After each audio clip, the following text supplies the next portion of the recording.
Olá, boa noite. Sem previsão para cirurgia em idosa que quebrou a mão e está na fila há mais de 10 dias na Santa Casa. Para piorar, ela contraiu Covid e a família diz que foi no hospital. O homem é condenado a 8 anos de prisão em regime semiaberto por tentar matar ex-namorada a facadas em Patos de Minas. 4 pessoas que integravam quadrilha especializada em furtos e roubos de defensivos agrícolas são presos pela Polícia Militar. Advogado analisa denúncia do presidente do Partido Verde de Patos de Minas de supostas irregularidades contra prefeito. Morador do bairro Barreiro flagra animais soltos em rua e lote vago e pede providências. Sobem para 37 as mortes por dengue em Minas Gerais esse ano. Dispara a procura por testes de dengue em Patos de Minas. Motoristas pedem agilidade para asfaltamento da Fátima Porto e reforço na sinalização e segurança para evitar acidentes em trecho da via. Sem visibilidade por conta de mato alto na JK, motoristas se envolvem em acidente. Tem mais informações e eu te conto agora no NTV News.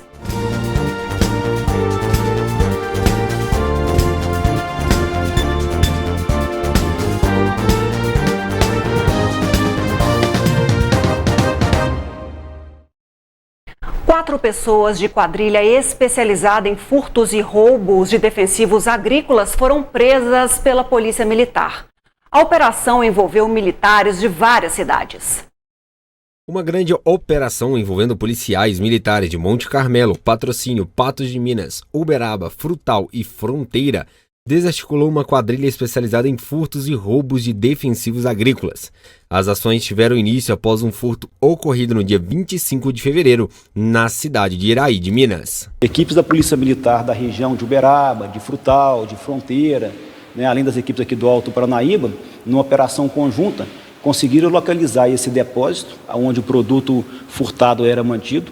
Nesse depósito estava lá a van que havia sido usada no crime. Essa van, inclusive, é produto de roubo lá no estado do Rio de Janeiro, também era produto de crime.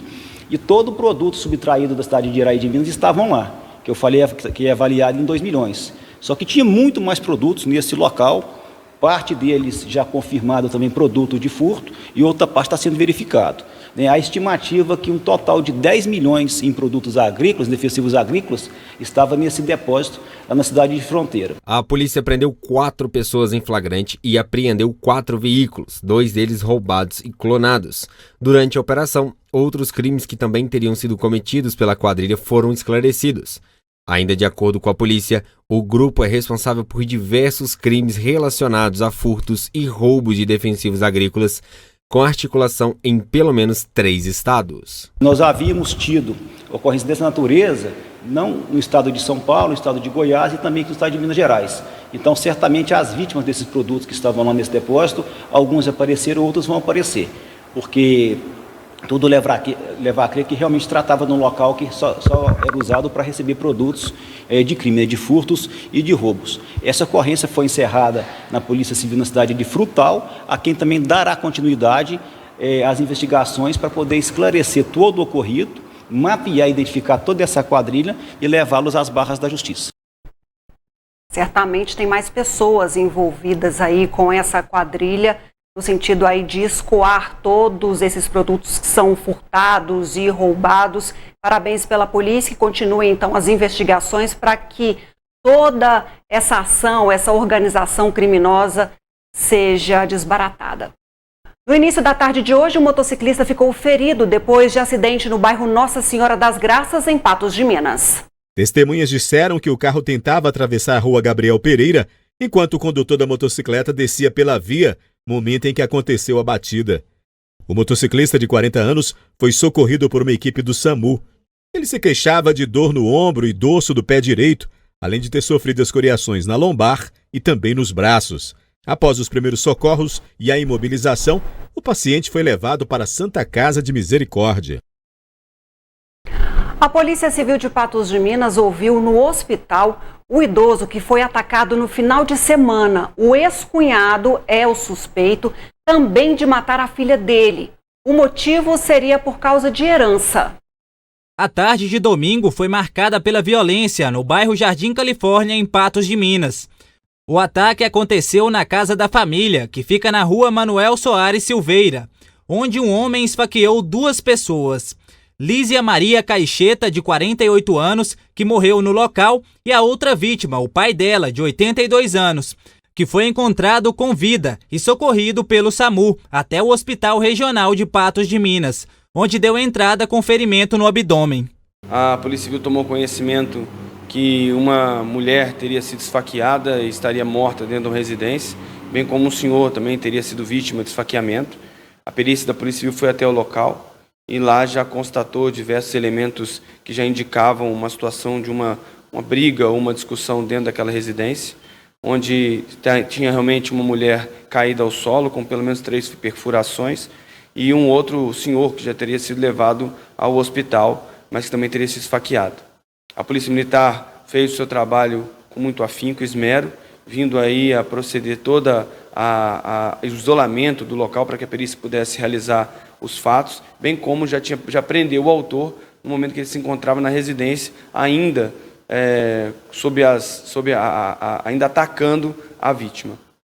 Após isso aí, o autor foi levado até a delegacia de Polícia Civil e lá foi autuado em flagrante delito pelo crime de homicídio qualificado. A vítima da tentativa de homicídio, Lindolfo Caixeta Nascentes, de 82 anos, foi ouvido pelo delegado Luiz Mauro, no Hospital Regional Antônio Dias, onde está internado. Ele conta que o autor, que era cunhado dele, teria praticado o crime devido a não ter recebido parte da herança da irmã do autor, que morreu há cerca de 1 semana, a qual ele acreditava ter direito. Colhemos o depoimento em vídeo da vítima, vindo então a ser relatado por ela os fatos que aconteceram anteriormente, a motivação, bem como no momento do acontecimento. Ela relata que o autor tinha uma ideia de que tinha direito a uma herança essa que pertenceria à esposa da vítima, juntamente com a vítima, mas na verdade esse autor não tinha direito algum sobre esses valores ou sobre esses bens, e mesmo assim o autor ficou com muita raiva de não ter sobrado nada para ele. O autor teria, conforme relatos nos autos, ele teria anteriormente procurado sua irmã, ainda no leito do hospital, antes dela vir a falecer posteriormente, pedindo para que ela assinasse um documento dando alguns bens a ele, o que não foi feito pela irmã. Com raiva dessa situação, o autor então começou a pensar em matar toda a família da vítima, no caso da vítima que se encontra viva no hospital. Segundo o testemunho da vítima, o plano do ex-cunhado era matar todos os filhos da vítima.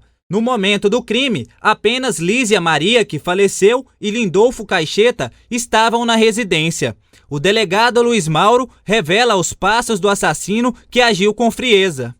A vítima, então, estava na sua residência, indo visitar seu filho, que estava no hospital, quando tocou o interfone o autor, este que se apresentou de forma tranquila, vindo a cumprimentar tanto a mulher, filha da vítima, quanto a própria vítima, de 80 e poucos anos. E depois dele entrar na residência da vítima, ele veio de inopino, sem falar nada, a sacar uma faca e efetuar diversas facadas contra a vítima mulher, essa que veio a morrer no local.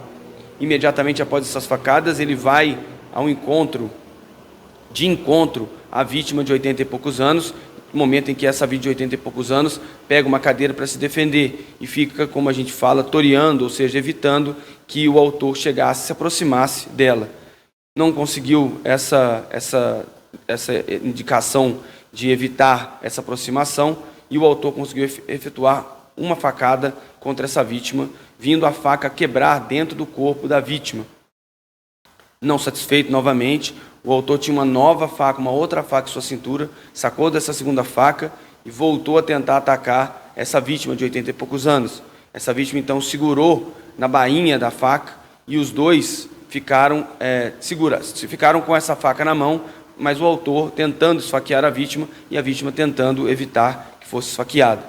Foi passado algum tempo, não se sabe mais ou menos quantos minutos, mas alguns minutos foram passados até que pessoas conseguiram entrar na residência da vítima, viram a cena e possivelmente chamaram a polícia militar, que ao ser acionada foi ao local e, vendo a situação, fez todo o procedimento para que o autor largasse a vítima e a faca, tendo o autor largado então essa faca após a incursão da polícia militar, e o autor então foi preso em flagrante delito. Paulo José da Silva, de 54 anos, é o acusado de ter cometido o homicídio e a tentativa de homicídio no bairro Jardim Califórnia. Ele foi preso em flagrante. O autor encontra-se preso no presídio Sebastião Satiro. Agora, a Justiça decretou a prisão preventiva do acusado. Ele está aí provavelmente com a decretação da prisão preventiva dele, né, com a homologação da prisão em flagrante que foi feita pela Delegacia de Polícia Civil, e agora depois a modificação para a prisão preventiva, que é o procedimento mais que natural num caso de tamanha gravidade e exposição clara do ataque à ordem pública. Então a gente agora vai terminar esse procedimento, nós temos aí o prazo legal para término desse depoimento, e ao término desse depoimento vamos fazer o indiciamento de acordo com o que foi visualizado ou que for visualizado durante a investigação que ainda está em andamento. O delegado Luiz Mauro também comentou que a Polícia Civil identificou o segundo suspeito do homicídio ocorrido no dia 9 de fevereiro, no bairro Jardim Paulistano, em Patos de Minas, em que uma mulher de 34 anos também ficou ferida. O assassinato vitimou Ítalo Henrique da Silva Marques, de 25 anos. Os dois suspeitos identificados estão foragidos da Justiça. Nós já tínhamos, nesse caso que aconteceu no dia 9/2, tínhamos aí um homicídio qualificado e uma tentativa de homicídio, né? Onde uma senhora levou diversos disparos de arma de fogo e um rapaz de poucos anos veio aí também a ser alvejado com muitos disparos. A Polícia Civil e a Polícia Militar já tinham identificado o primeiro autor, que seria o que efetuou os disparos contra o rapaz, mas ainda ficava de ser necessária a identificação do segundo autor dos disparos, esse que teria disparado também contra a vítima que morreu no local.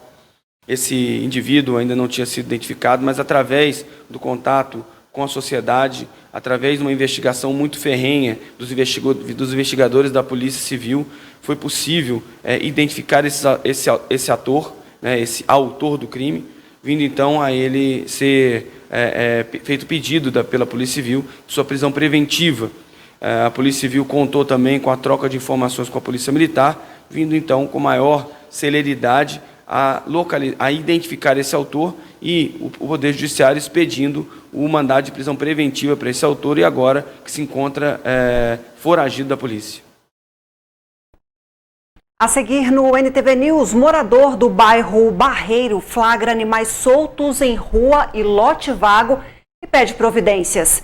E motoristas pedem agilidade no asfaltamento da Fátima Porto e reforço na sinalização e segurança para evitar acidentes em trecho da via. Em alguns trechos da Avenida Fátima Porto, motoristas dizem que é preciso reforçar a segurança por conta de acidentes. Outro problema na via é o risco e danos em veículos por falta de asfalto. A Prefeitura Municipal liberou um trecho da Avenida Fátima Porto, que estava fechado para a obra de canalização do córrego Monjolo. Em nota, a Prefeitura de Patos de Minas informou que há sinalização indicando a velocidade média de segurança para trafegar na via, que é de até 60 km por hora. Pelo percurso, também é possível ver placas e faixas de sinalização. No entanto, o comerciante Alvin Lopes comenta que a situação da via ainda não está adequada. Tá muito ruim, a Fátima Porto aqui tá precisando dar uma arrumada nela. Eles não terminaram ela ainda. Chove aqui, Deus me livre pra passar aqui. Estraga os carros tudo pro buraco aqui embaixo, aqui perto do Sport Drink. Tá muito ruim pra baixo aqui. Gustavo Alves é entregador e utiliza frequentemente a Avenida Fátima Porto para realizar as entregas. Ele conta que um dos principais problemas da via é de que, neste estado, pode danificar os veículos. Precisando melhorar a questão do asfalto, né? A via, principalmente do lado de lá, tá muito difícil, muito buraco, estragando muito os carros, as motos. A Prefeitura Municipal reforçou que as próximas intervenções preventivas na Avenida Fátima Porto são referentes ao reforço da sinalização já existente.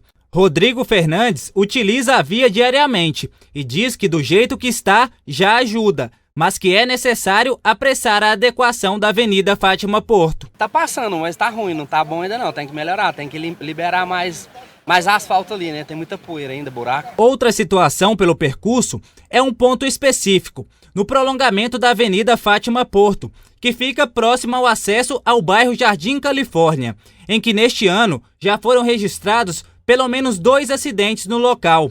Foi sugerido a instalação de um guarda-corpo na curva, onde os veículos costumam descer a ribanceira. Um motorista também morreu na avenida em 2024, após perder a direção e bater contra um poste.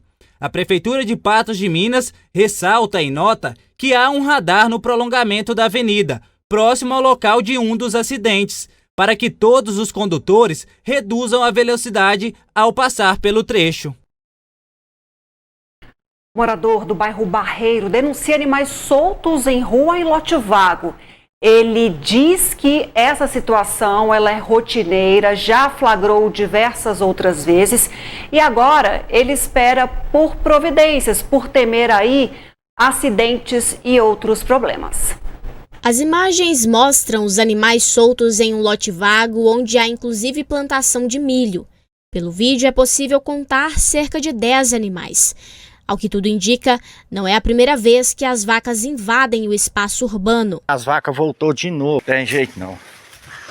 Coitadinho desse homem. Em outro vídeo, as vacas passeiam pela via vagarosamente, ocupando boa parte da pista, o que impede inclusive que os veículos passem pelo local. O morador que registrou o ocorrido ainda chama a atenção da prefeitura, como no intuito de cobrar providências. Cadê o pessoal da prefeitura? Não vai sobrar nada mesmo, no mesmo lugar. Tem jeito não. Casos de alergia a alimentos são cada vez mais frequentes, alertam os especialistas. A poluição, mudanças ambientais e a genética são os principais fatores que justificam esse aumento. E quem possui o diagnóstico de alergias crônicas enfrenta muitos desafios. Reunir pessoas em datas comemorativas é sinônimo de alegria, mas para a Ágata não foi bem assim, pois, ainda pequena, a família descobriu que ela possui alergia à proteína do leite. A garota foi diagnosticada com 2 anos de idade com alergia alimentar severa ao leite e ao ovo. Coceira em todo o corpo, manchas vermelhas e dificuldade para respirar eram seus principais sintomas. E para o processo de adaptação com o tratamento, Ágata e seus familiares enfrentaram algumas dificuldades. A rotina com a Ágata era assim, teve que tirar tudo mesmo, que tinha leite, que tinha ovo, né? E separar. Tudo da Ágata era separado. Vasilha, bucha, liquidificador tinha um só para ela, usava uma parte do armário só para colocar as coisas dela, vasilha só para fazer as coisas para ela, porque por ser muito severa, ela tinha alergia, assim, até de contaminação, né? Hidratante, shampoozinho, remédio, tudo tinha que estar lendo, tudo separado. Leite de vaca, soja, ovo, castanhas, trigo e fruto do mar são os alimentos responsáveis por 90% das alergias alimentares. A doença é uma condição em que o sistema imunológico reage de forma adversa a determinados alimentos, desencadeando uma resposta alérgica que pode variar em gravidade. Segundo a Organização Mundial da Saúde, os casos de alergia alimentar têm aumentado e pode chegar a 400 milhões em 2025 devido a diversos fatores.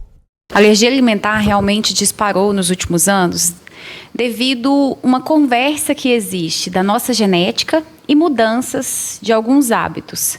Desde o parto cesariana, que multiplicou muito, hábito alimentar, que hoje a gente come bastante industrializado, o nosso hábito dentro da casa, diminuiu o contato com a natureza, uma limpeza excessiva dos ambientes.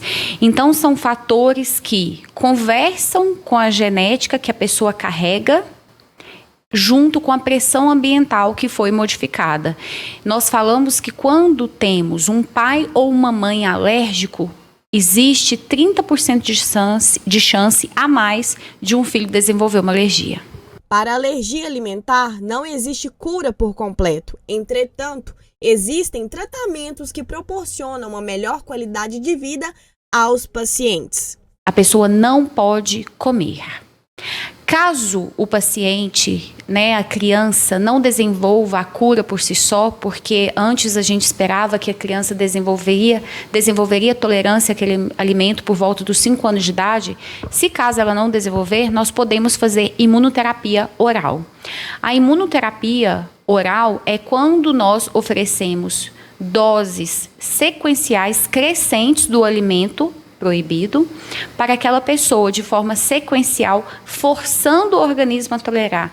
É literalmente uma luta para eu forçar o organismo a tolerar aquele alimento. Nós chamamos esse tratamento de imunoterapia, dessensibilização. Por se tratar de uma questão de saúde que pode ter complicações mais severas, é importante atentar ao diagnóstico precoce para obter sucesso no tratamento.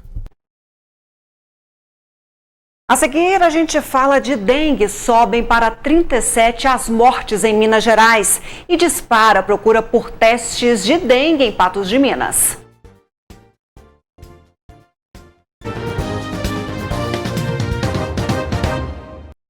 Em menos de 2 meses, os casos confirmados de dengue em Minas Gerais passam de 114 mil. De ontem para hoje, mais 2 mortes foram confirmadas no estado.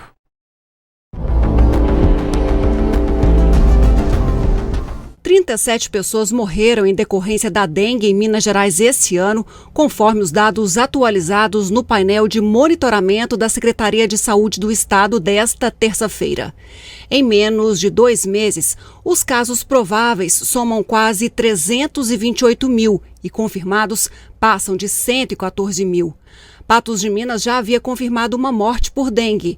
E agora os casos prováveis subiram para 2.828, com 521 confirmações, de acordo com o boletim estadual. De chikungunya, Minas já havia confirmado 7 mortes, mas as investigadas subiram para 23. Prováveis são 35.615 casos e confirmados mais de 22.500. Em Patos de Minas, os confirmados de chikungunya permanecem 3, mas os casos investigados agora são 6. De Zika, os casos permanecem com 54 prováveis e 6 confirmados no estado. Patos de Minas continua com um caso provável de Zika.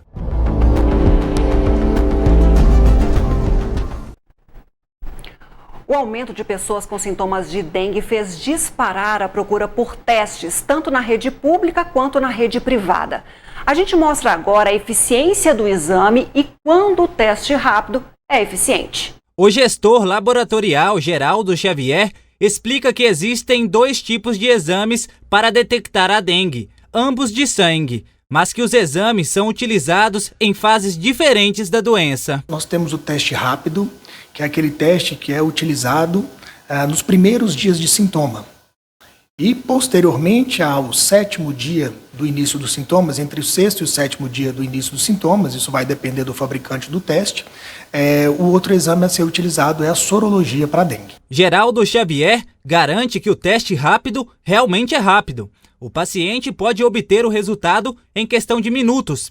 Já o segundo teste pode demorar alguns dias para sair o resultado. O teste rápido, como o próprio nome diz, ele é um teste que ele é realizado localmente, então dentro da própria instituição, seja privada ou mesmo pública, onde são obtidas uma amostra de sangue do paciente, que pode ser uma punção digital ou mesmo uma coleta tradicional, e a partir do momento que essa amostra é inserida no teste, o prazo para o resultado é em torno de 15 a 20 minutos. Se o paciente ele passou esse período de 6 a 7 dias do início dos sintomas, o exame recomendado vai ser a sorologia para dengue. E a sorologia para dengue, no caso, não é um teste rápido, então ele precisa ser enviado para um laboratório referência do estado, que em questão é a FUNED, para que seja feito então esse teste lá. E por esse motivo, e de acordo com a alta demanda que nós estamos tendo aí neste momento, esses testes vão levar mais dias do que um teste rápido propriamente dito. O gerente laboratorial garante que os testes são eficazes e aprovados pelos órgãos de saúde e chegam a uma eficácia de 90%. Todo teste rápido, para ser validado pelo Ministério da Saúde, ele precisa comprovar a sua sensibilidade e a sua especificidade. Então, a partir desse pressuposto, todos os testes hoje rápidos disponíveis, eles têm uma eficácia ali superior a 90% no diagnóstico precoce da dengue. Os exames podem ser encontrados tanto na rede pública de saúde, onde são disponíveis de forma gratuita, quanto na rede privada, que oferta o teste por um preço acessível, segundo Geraldo Xavier. Ele afirma que quem opta por fazer o teste na rede privada pode ganhar em tempo para intervenção médica. É um valor acessível. Na rede privada, esse exame vai custar aí entre R$40 e R$60 esse teste rápido, né? Não superior a isso. E a grande vantagem é que com esse resultado rápido, a intervenção médica ela também vai ser mais rápida.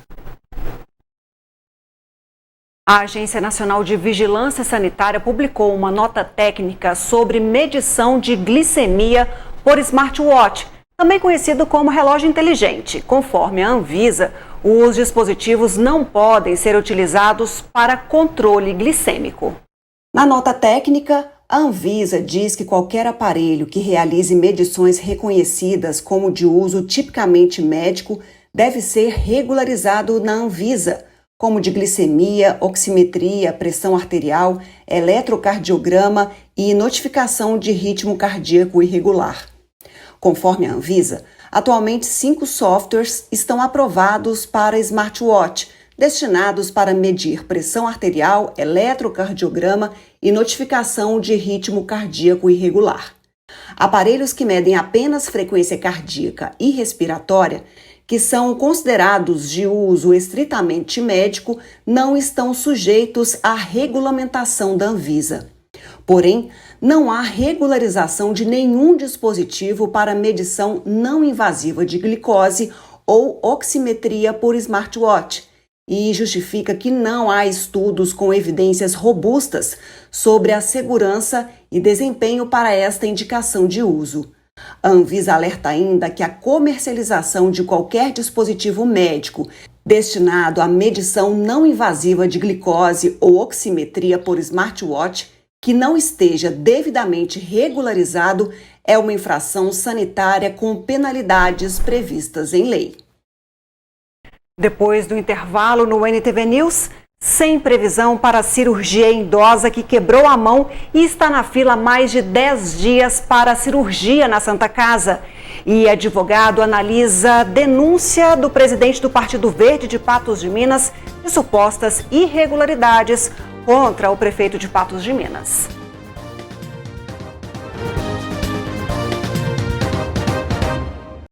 A Santa Casa de Patos de Minas respondeu sobre demora para a realização de cirurgia em idosa. Dona Decina quebrou a mão há mais de 10 dias e vai ter que esperar ainda mais pelo procedimento. A filha da idosa ainda denuncia que a mãe contraiu Covid na unidade hospitalar. Maria Aparecida conta que a mãe Decina Maria de Jesus, de 76 anos, quebrou a mão há mais de 10 dias. Foi atendida na Santa Casa de Patos de Minas e, desde então, a idosa aguarda por cirurgia. Minha mãe, ela fica sozinha de dia, que eu trabalho de dia, né? Aí, ela caiu, escorregou, caiu, bateu a mão, quebrou a mão em 2 partes. Aí eu trouxe ela pra cá, aí ela tá na fila de espera, porque não tem como fazer cirurgia. E ela tá esperando até hoje. Quando eu consegui, a assistência social foi lá em casa, autorizou para ela ficar lá em casa esperando a cirurgia, ela pegou o Covid aqui. Aí agora nós não sabemos quando ela vai embora. Só porque não é só ela que tá aqui esperando a cirurgia. Tem gente que já tem 30 dias que tá aqui esperando a cirurgia e nada, só esperando, e tá na fila de espera, que não tá tendo cirurgia pra nadinha. Em nota, a Santa Casa explica que a dona Decina está cadastrada no SUS Fácil e tem recebido suporte hospitalar. Porém, a cirurgia necessária, no caso dela, não é realizada na Santa Casa e, por isso, aguarda transferência para hospital de referência.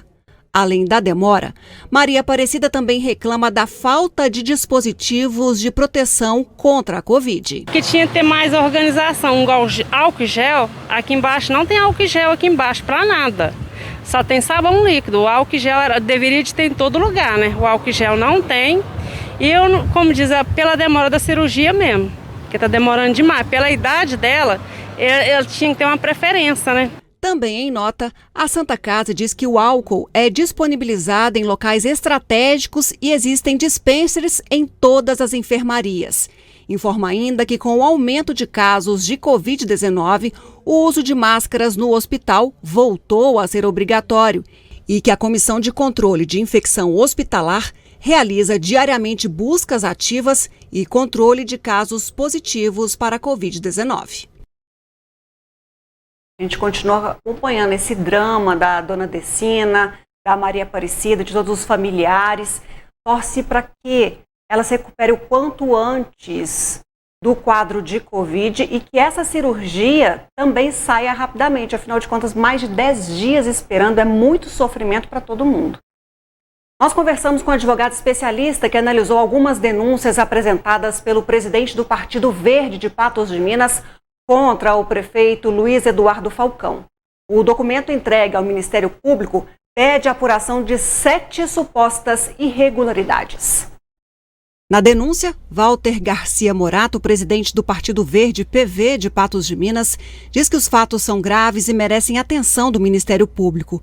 Ele aponta 7 fatos com supostas irregularidades cometidas pelo prefeito Luiz Eduardo Falcão.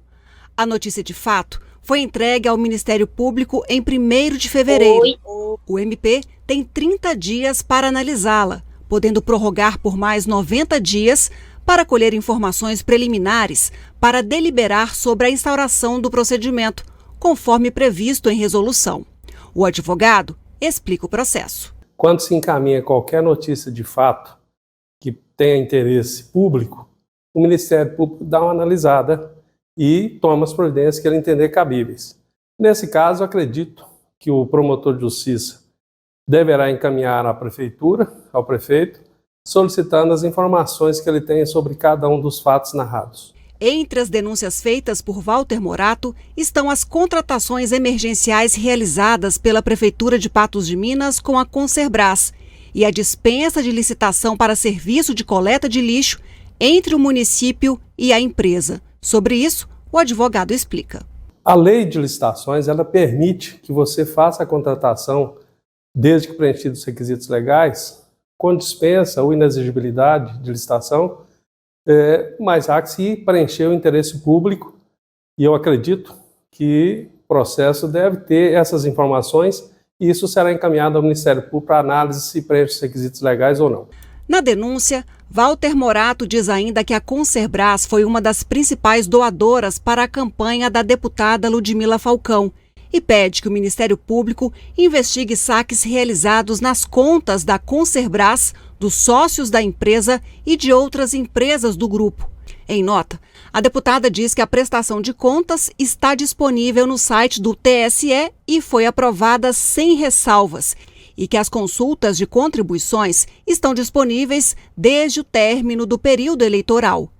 José Ricardo Souto explica sobre prazos de contestações. Não há mais possibilidade do ponto de vista eleitoral, porque todos os prazos adequados para uma eventual impugnação já transcorreram.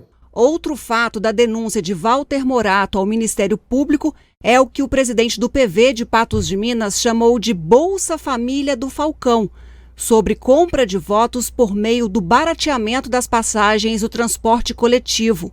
Conforme o denunciante, o subsídio tarifário a Pássaro Branco caracteriza evidente desvio de finalidade. O advogado também analisa o fato. Infelizmente ou felizmente, nós estamos vendo diversos municípios adotando esse tipo de procedimento. Há lugares que a isenção é total da tarifa do transporte coletivo. Se houver dinheiro em caixa, se houver necessidade e bem fundamentado, só por si só essa concessão não há uma irregularidade. Depois do intervalo, aqui no NVTV News tem mais informações. A gente mostra que homem é condenado a 8 anos de prisão em regime semiaberto em Patos de Minas por tentar matar ex-namorada a facadas. E sem visibilidade por conta do mato alto na JK, motorista se envolve em acidente.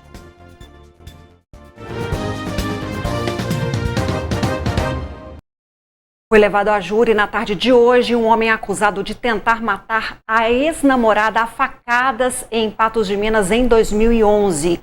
Ele foi condenado a 8 anos de prisão em regime semiaberto. O crime aconteceu no dia 10 de janeiro de 2011 no bairro Nova Floresta. O acusado, Isael Fernandes Reis, teria tentado matar Sara, sua atual namorada da época. De acordo com testemunhas, o crime teria acontecido motivado por ciúmes e o acusado teria deferido diversos golpes de faca contra a vítima. Desses golpes de faca, 4 acertaram, 3 no abdômen e 1 no braço esquerdo. 13 anos após o ocorrido, Isael está sendo julgado aqui no Fórum Olímpio Borges, em Patos de Minas.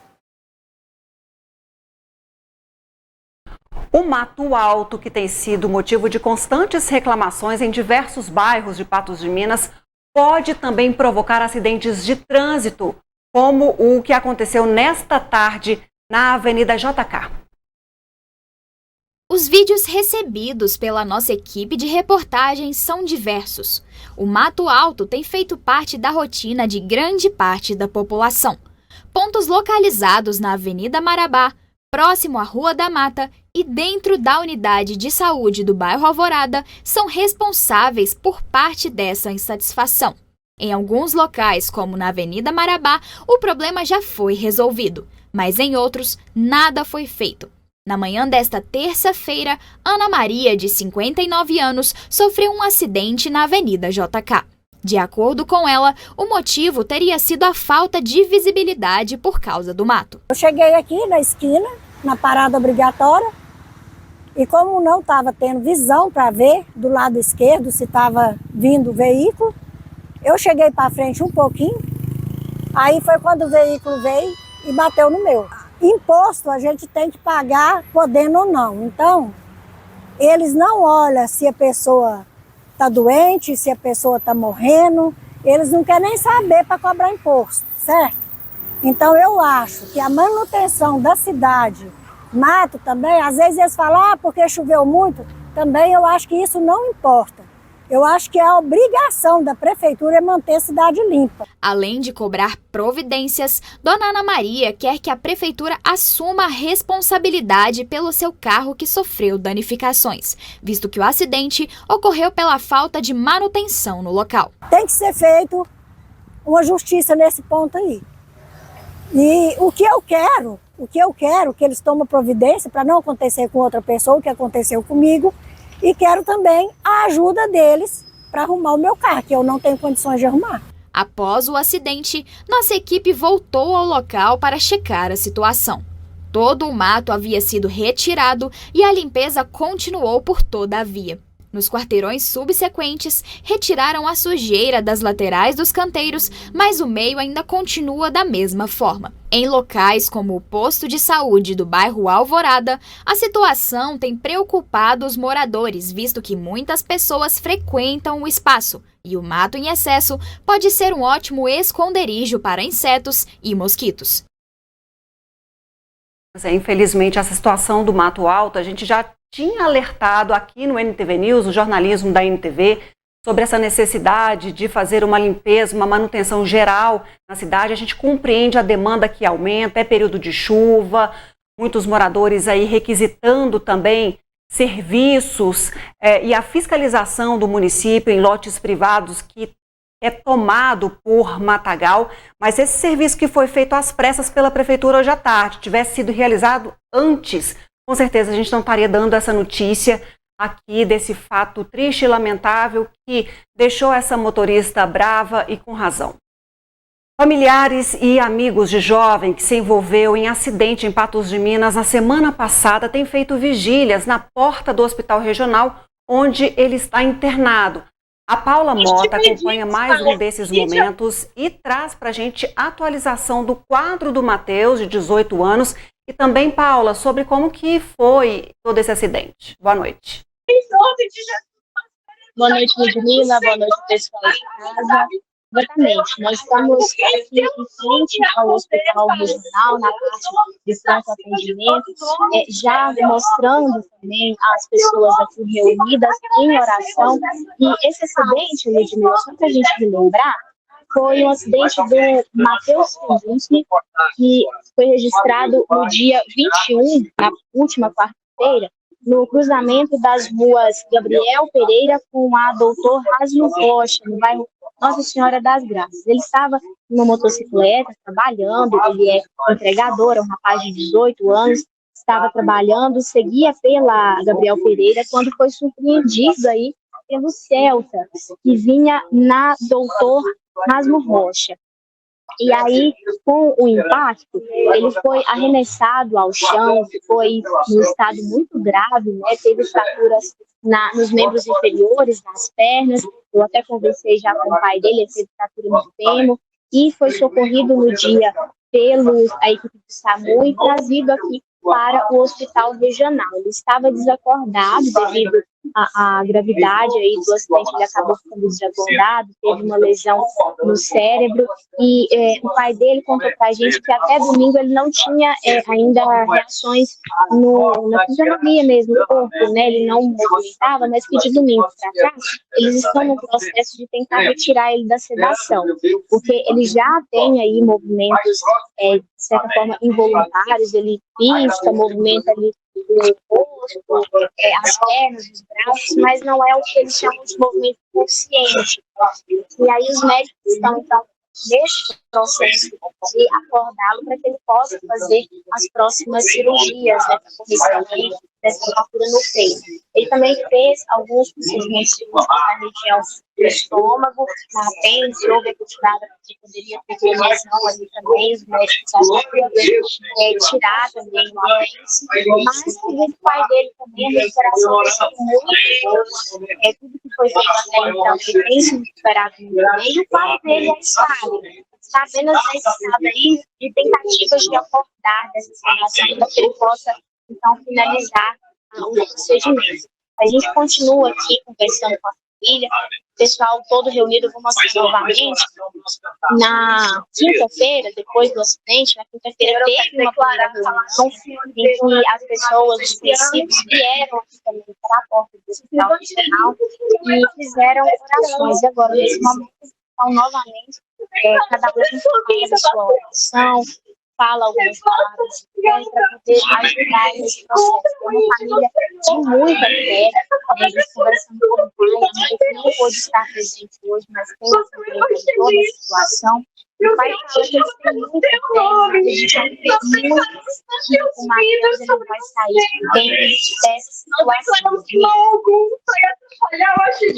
Muito bem, Paula, obrigada. E a gente torce muito pela saúde do Matheus. A gente acolhe e abraça todas essas pessoas que estão aí nesse momento de consternação, de dor, mas sobretudo de muita esperança, de fé, para que ele se recupere, apresente mais sinais de melhora e que ele saia desse quadro o quanto antes. A gente torce muito, de cá também a nossa oração. Obrigada, Paula. Heitor, que é de Patos de Minas e faz dupla com o Murilo, tem ganhado destaque no cenário nacional. De passagem por Patos de Minas, eles contam sobre a carreira e os planos. O mineiro Heitor e o catarinense Murilo se encontraram em Goiânia, a capital do sertanejo universitário. Heitor é natural de Patos de Minas e encontrou em Murilo um parceiro de composição e cantoria. Inspirados em grandes nomes da música sertaneja como Bruno e Marrone e João Bosco e Vinícius, Heitor e Murilo decidiram iniciar a dupla no fim de 2021. Estamos aqui de Patos de Minas, essa terra maravilhosa. Eu fui para Goiânia há 6 anos atrás do sonho da música, né? Atrás de composição.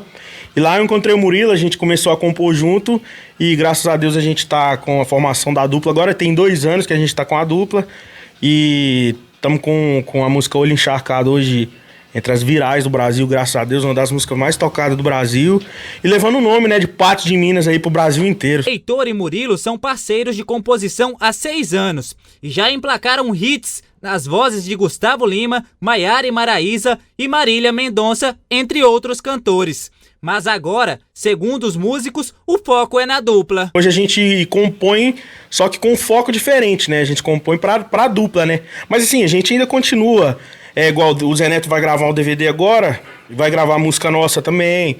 Então, tipo assim, a gente continua trabalhando pros outros artistas, mas focado agora como intérpretes, né? A gente compõe 2, 3, 4 pessoas, então eu sempre digo que 2 cabeças pensam melhor que uma, 3 pensam melhor que 2, então até na hora de vender a música também facilita muito.